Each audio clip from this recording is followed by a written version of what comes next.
Hi, good afternoon. It's Dave Hughes here again from Mobile Signal Solutions. Hope everybody's well, and please do follow and like us. Today we're going to talk about Quattro, and in particular the 4000E. It was first launched in 2016 as the Quattro, predominantly for 3G and 4G. It hasn't changed much, but they did relaunch again in 2021, and they've included a bit of 5G. It's practically the same device. It's fantastic for some operations, especially where cabling is impossible. So if you've got a building where it is impossible to run cables, but they've got Cat6 throughout the building and they've got spare Cat6 and it has to be fully spare only for the Quattro, it is ideal for that. I'm going to give you a look at the three main units. There's a network unit, which essentially takes the feed in from outside. There's a coverage unit, which does all the work. So the network unit on its own doesn't actually broadcast. It simply takes the signal in, makes it to a very good signal, and then sends it to what's called the coverage unit. The coverage unit is a lot lighter, but that's where the signal comes from. And we look at the coverage units and the size of them and what happens with them. And in buildings that are large, we'll say 12, 15, 28 stories, you're going to need to use what's called a fiber hub. And what the fiber hub does is it allows the network unit to go connect to the coverage unit over large distances. So we go from the network unit into the fiber hub, and then the fiber hub will connect into the fiber, and it'll travel up those 28 floors or whatever distance you need. And literally then we can go out into the coverage units. Okay, so let's look at the units and see exactly what they look like. So this is the network unit, and it is my workout for today because there's a serious amount of weight in this. You can see at the top, there is 4, 1, 2, 3, 4, and these N-type ports are for the signal that comes in. Network 1, network 2, network 3, I'm nearly letting it fall, network 4, okay? If that could be Vodafone O2, EE, 3 that haven't already merged. Inside of that then, you've got these two here. These are used for the management. So when you want to dial in afterwards, you can dial in directly into the unit and control the settings, okay? Up here, whoa, this is the real downside, as you can see, is the weight.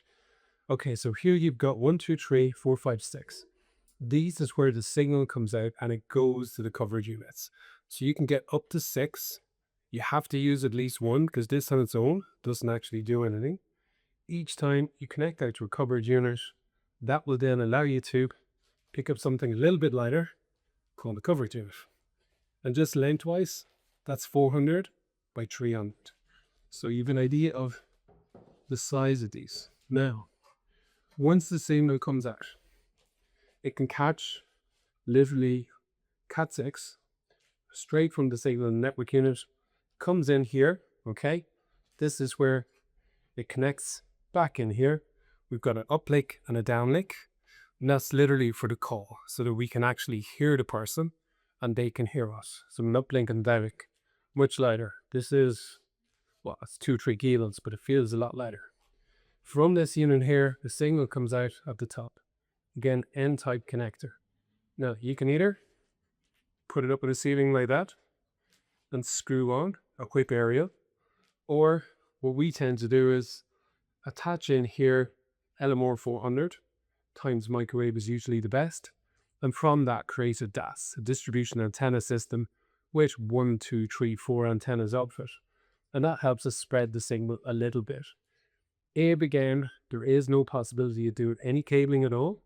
You put your whip aerial on it and you're done. Okay, coverage unit up to 6 of them.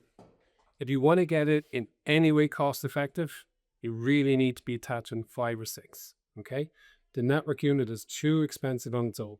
Okay, we got music outside, it's free, ignore it. It's part of that season people are outside the office. Okay, this is the fiber hub. Now, it's the fiber hub that essentially does the long distance work. So if you've got a huge building, 28 stories, you can connect in here, literally goes into the SPF, literally travels, I think it's up to 2 kilometers. So way, way more than you need, okay? It is a network unit that Nexivity have very carefully made sure you can't use as a network unit because it's a little bit cheaper, okay? So they've literally blocked off all the signals that have come in, take it off all their end connectors, but fabulous device if you need it. Once you connect in from the network, through the fiber, again, you've got 1, 2, 3, 4, 5, 6 covered units. Each of those CUs, again, can power individually or power to a lot more. If you do them individually, again, I'm not joking when I say this is 7. It's 7. If you do them individually, I recommend you use low profile antennas, 5G mobile signal solutions, literally impossible to see in a white ceiling, very light, very tidy, a lot nicer than the older traditional huge sort of cell antennas they were called.